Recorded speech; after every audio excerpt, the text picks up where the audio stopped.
In this video, Tiana shares her experience with marijuana withdrawal symptoms. Now, some withdrawal symptoms are unique to people, such as the lack of appetite, whereas others are common withdrawal symptoms that many weed users will experience, such as irritability or insomnia. Alright, so boom, wagwan bro, welcome back to another installment of Edutainment, the place where you're laughing, being entertained, but most importantly, where you're learning something that you can apply to your own personal life and make it better. Are you not entertained? Are you not entertained? Is this not why you are here?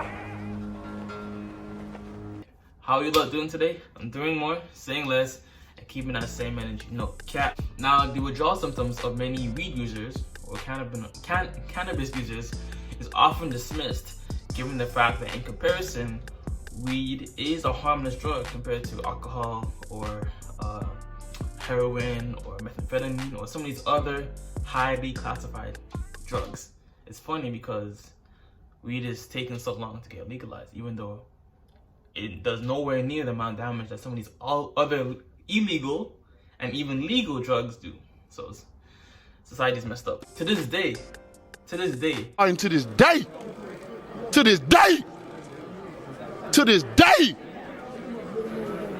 people still question the validity of porn addiction when there's no studies, a whole book by Gary Wilson, Your Brain on Porn, that details the fact that, you know, porn can be addictive as well. And if porn, something that you don't put into your body, can be addictive, then without a doubt, marijuana addiction is definitely a real thing, especially given the increased potency of marijuana over the last decade or so.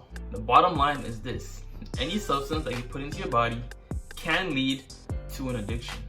Caffeine, Adderall, alcohol, and even marijuana.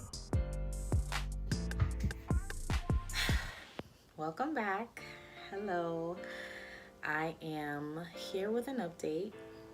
I am 9 days in of not smoking any marijuana, any cannabis. The last day that I reported, I was only on like day 3. And trust me, I was at the point where I thought I was not going to make it. Like the sleepless nights, the sweating, the irritability. Oh my goodness, it was trying. It was very challenging. But for the most part, I am doing well. And first, let me also thank those who have reached out, commented, liked, viewed, anything to that effect. You know, it means so much.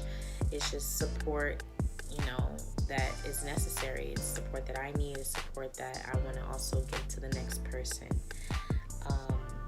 For starters, I have added 3 things to my journey, and one of which I love. It is this tea that I purchased from this herbal store. It's this herbal African store, and it is called the Blue Lotus. It really helps relax and settle me, like the anxiety that I feel. It helps me sleep better. It doesn't keep me asleep. I have a lot of issues with staying asleep. I'll wake up about maybe 3 to 4 times throughout the night, and I noticed that it has helped me stay sleeping a little bit longer. It's not like a, you know, quick fix, one fix all type of deal, but it definitely has helped me. I also have added a detox. It is supposed to clean my blood, clean my tissues, so I take about 1 ounce of it, a shot every other day, and within the next 4 to 5 days it should have everything out of my system, so that I would hopefully not still be having the withdrawals that I receive. Another thing that I did add to my journey is fasting. I know I explained in the previous videos that I wanted to gain a closer relationship with God, and I challenged myself to fast from the time I woke up until about 6 o'clock. I did that for the first day, and I, you know, went about it in another way the following day. I wanted to pace myself a little more, so I cut the hours back up until about 4 p.m. So when I woke up until 4 p.m. is when I would then eat something, and it was something, you know, that would be good for my body, like a salad or something to that effect. nothing too heavy. What can I say about the journey? Still, it is challenging. I still live in a household full of people who smoke. They are aware and they do consider my feelings, but you know, this is my lifestyle change. I don't expect them to completely change how they are as a whole. But for the most part, I am feeling more freedom. I'm feeling so proud of myself. I knew that with this journey that I was gonna go on for more mindfulness, self-love, healing, you know, everything that I'm doing right now, this was gonna be a big step for me. I do go to therapy consistently. I am in a sexual trauma therapy right now, and I knew that I needed to be able to identify and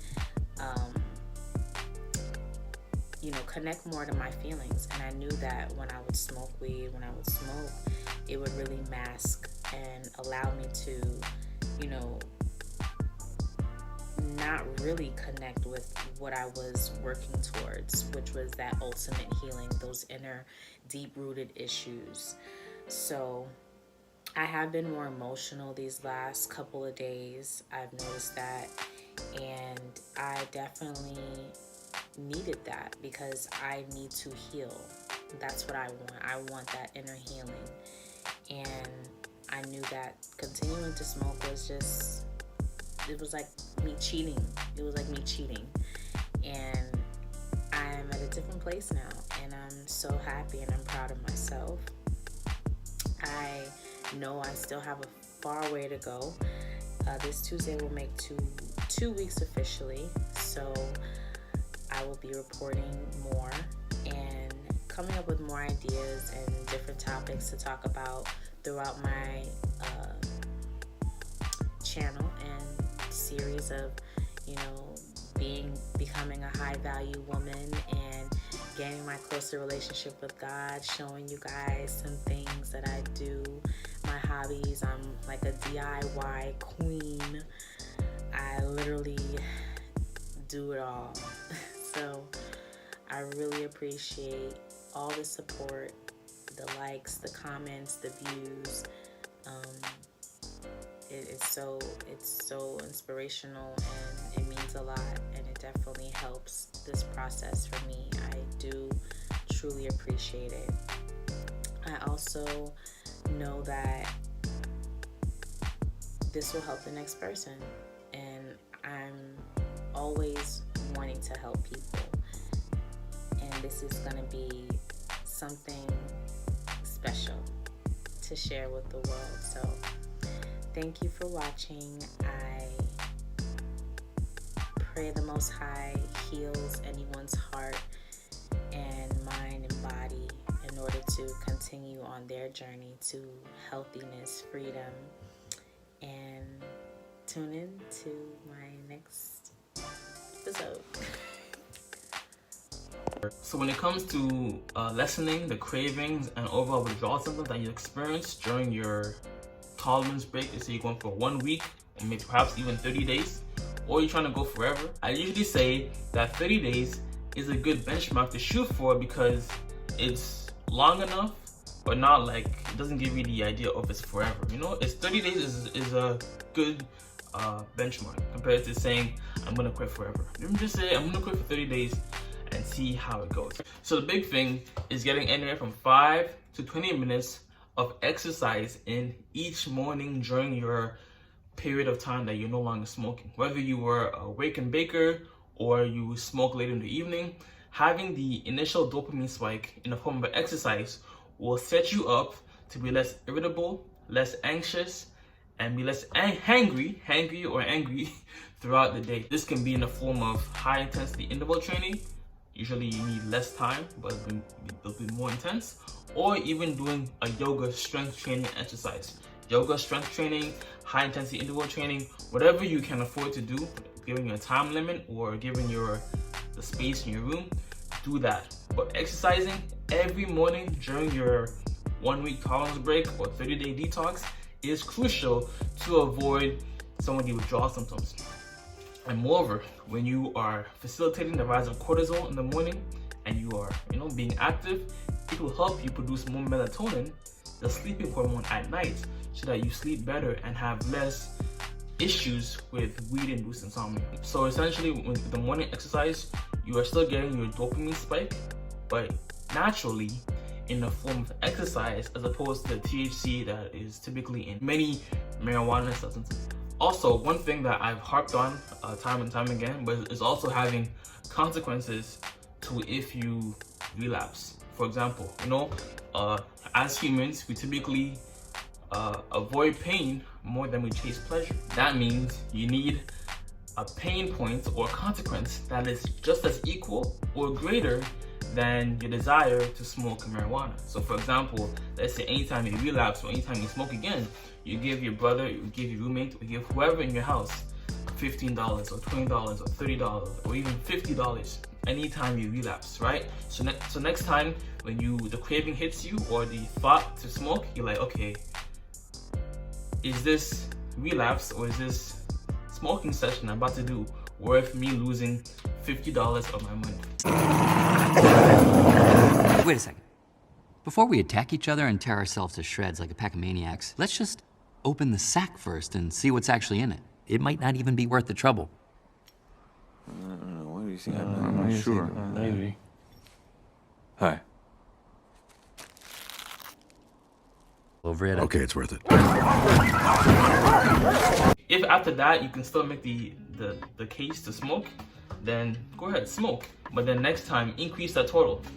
And then as you are constantly giving out the money, you'll be like, yo, it's not worth it. Let me just focus on keeping my money and not relapsing again, right? But oftentimes, when we make a decision to quit, for example, it is all pleasure. We are not weighing the pros and cons of our decision because we just see the feeling of getting high and we don't weigh it with the consequence, such as doing the chores in the house or cleaning the kitchen for the week or giving the person money or whatever else, right? But have a consequence that's associated with your action. And I've said it time and time again, but also you want to focus. This is essentially a powerful mantra that will help you focus your attention on the outcome that you want. So essentially, don't tell yourself, I want to quit weed. Don't tell yourself, I want to stop smoking. Focus your attention and time on the outcome that you want. So for example, if the craving hits you to smoke, or you maybe you see someone on Twitter or Snapchat smoking a blunt and that triggers you, tell yourself, I'd rather drink water. And go ahead and actually drink water. I'd rather do push-ups. Go ahead and actually do like 10 or 15 push-ups, right? I'd rather save money so that I have the ability to get my own apartment, have an emergency fund, or buy my own car. Don't say, I want to quit weed. Don't say, I want to stop smoking. Because when you're saying that sentence in your head, your attention is still focused on the thing that you want to avoid. Instead, focus your time and attention on the outcome that you want instead. Also, another big thing that happens is the evening. Like a lot of people, even if they want to wake and baker, they typically smoked in the evening. So now you have to replace the evening activity with something else. One thing that I would highly recommend is definitely doing yoga. Having a yoga session not only replaces the activity of smoking, but also sets you up to be more relaxed and be more have less stress by the time it is time for you to sleep. Right? So let's say you usually smoked about 9 o'clock, have a yoga session at 9 o'clock that you do instead.